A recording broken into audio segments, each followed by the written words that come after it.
किसी ने बड़े कमाल की बात कही है कि इस दुनिया में कोई आपके हाथ से छीन कर ले जा सकता है, लेकिन आपके नसीब से छीन कर नहीं ले जा सकता।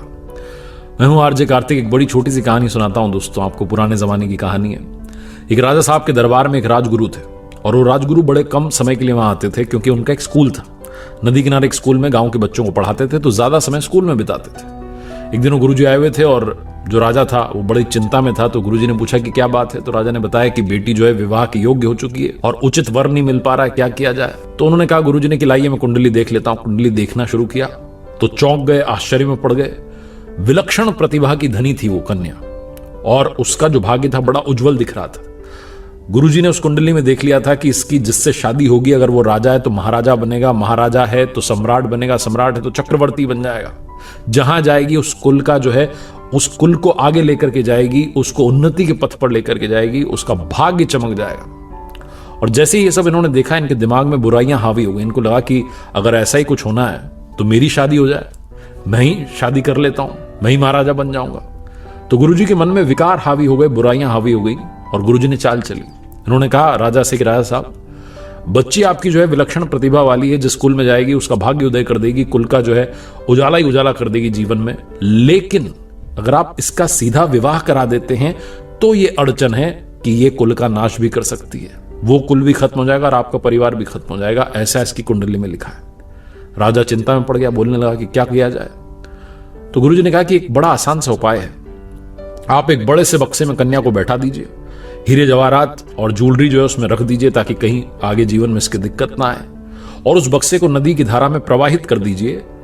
स्वेच्छा से जहां ये बक्सा जिसके पास पहुंचेगा, जिसकी शादी इससे होगी कन्या से, उसके जीवन में उजाला ही उजाला होगा। चाहे वो सामान्य सा व्यक्ति क्यों ना हो, वो राजा महाराजा बन जाएगा। आप चिंता मत कीजिए, मेरी बात पर भरोसा कीजिए। गुरुजी की उस चाल में वो राजा फंस गया। राजा ने कहा ठीक है, आप कह रहे हैं तो आपको इतना मानते हैं। उनकी बात को माना गया। एक बड़े बक्से में जो है बैठाया गया उस कन्या को। वो नहीं चाह रही थी, लेकिन पिताजी की आज्ञा थी तो माननी पड़ी। एक नदी की धारा में उसको प्रवाहित कर दिया गया, बक्से को बहा दिया गया। बहुत सारा उसमें जो है हीरे जवाहरात ज्वेलरी जो है भर दी गई थी।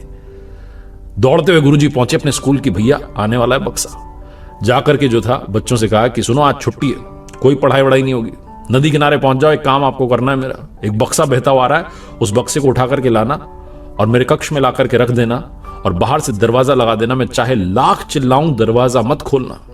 बच्चों ने कहा ठीक है गुरुजी, जो आपकी आज्ञा। बच्चों के तो मजे आ गए, पहुंच गए नदी किनारे, नहाने लग गए, इंतजार करने लगे कि बक्सा आ जाए बह करके। लेकिन कहते हैं ना कि जो योग है, संयोग है, उसके आगे किसी की चलती नहीं है। वो बक्सा नदी की धारा में प्रवाहित होता हुआ बहता हुआ आ रहा था, और नदी किनारे एक दूसरे राज्य का राजकुमार जो था अपने सिपाहियों के साथ में वहां विश्राम कर रहा था, हाथ मुंह धो रहा था, क्योंकि जंगल में शिकार खेलने आया था तो थक चुका था। उसने देखा कि एक बक्सा बहता हुआ आ रहा है नदी में। उसने अपने सिपाहियों से कहा कि जाओ जाकर के देखो। सैनिकों से कहा। सैनिक गए, जाकर के उस बक्से को पकड़ के लाया, और जब उसे खोला तो उसमें सुंदर कन्या निकली। राजकुमार चौंक गया। उसने कहा देवी आप कौन है और आप इस हालत में कैसे? तो उस राजकुमारी ने अपना परिचय दिया, इंट्रोडक्शन दिया, सारी बात बताई कैसे ऐसा हुआ। तो राजकुमार ने कहा क्या करना है? तो राजकुमार ने कहा पिताजी ने आज्ञा दी थी कि जहां ये बक्सा खुल जाए उसी से विवाह होगा, आप मुझसे विवाह कर लीजिए, मेरे तो जो भी हैं वो आप ही हैं। राजकुमार ने वहीं हीरे की अंगूठी पहना दी, क्योंकि उसमें अंगूठियां तो थी, ज्वेलरी तो आई थी साथ में। तालियां बजा दी सैनिकों ने, विवाह हो गया। अब राजकुमार को लगा कि खाली बक्सा भेजेंगे नदी में सही नहीं रहेगा, कुछ इसमें डाल देते हैं। तो एक सामान उसमें डाल दिया। उधर नदी किनारे जो बच्चे थे वो इंतजार कर रहे थे। गुरुजी का आदेश था कि एक बक्सा बहते हुए आएगा, तो उन्हें इंतजार था कि आने वाला है। तभी उनकी नजर पड़ी, एक बक्सा बहता हुआ आ रहा था। बड़ी मशक्कत के बाद उसको नदी में से निकाला। बक्से को बड़ा भारी था। 20-25 जो बच्चे थे सब मिलकर के उसको उठाने लगे, और ले जाकर के जैसे तैसे गुरुजी के कमरे में जाकर के उसको छोड़ दिया। गुरुजी ने तो आदेश दिया था बाहर से दरवाजा लगा देना, बाहर से दरवाजा लगा दिया। गुरुजी अंदर थे और बड़े उत्साहित थे कि बक्सा खुलेगा, कन्या जो है इसमें होगी और शादी कर लूंगा और मेरा भाग्य चमक जाएगा। बिना देरी के उन्होंने बक्सा खोला तो अंदर जिंदा भालू था। वो राजकुमार जंगल में शिकार के लिए आया था, तो एक जिंदा भालू पकड़ लिया था उसने। उसी भालू को उसने उस बक्से में बंद कर दिया था। जैसे ही बक्सा खुला, जिंदा भालू बाहर निकला। वो तो परेशान हो रखा था भालू, वो अटैक करने लगा गुरुजी पर। गुरुजी चिल्लाने लगे बचाओ बचाओ। जो बच्चे थे उनको आवाज आ रही थी गुरुजी की बचाओ बचाओ, लेकिन उनको पता था गुरुजी ने कहा था कितना भी चिल्लाऊं दरवाजा मत खोलना। एक लड़के ने सोचा कि खोल देता हूं दरवाजा, तो मॉनिटर ने डांट दिया कि नहीं, मना किया था गुरुजी ने। सारे बच्चे चुपचाप रहे बाहरी, और अंदर जो भालू था वो हमला करने लगा। गुरुजी को लगा कि अब तो जान जाने वाली है। तब उन्होंने चौक उठाई और ब्लैक बोर्ड पर लिख दिया ममो इच्छा देवनाशम देव इच्छा प्रबलम राजद्वारे राज्य कन्या विप्र भालु भक्षतम।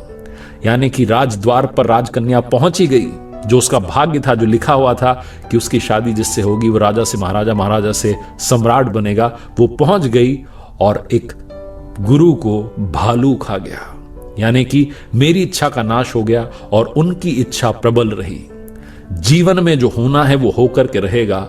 पहली बात तो ये कहानी सिखाती है, और दूसरी बात ये सिखाती है कि अगर आपकी बुराइयां आप पर हावी हो गई तो आपका अंत निश्चित है। इसलिए बुराइयों को अपने ऊपर हावी मत होने दो।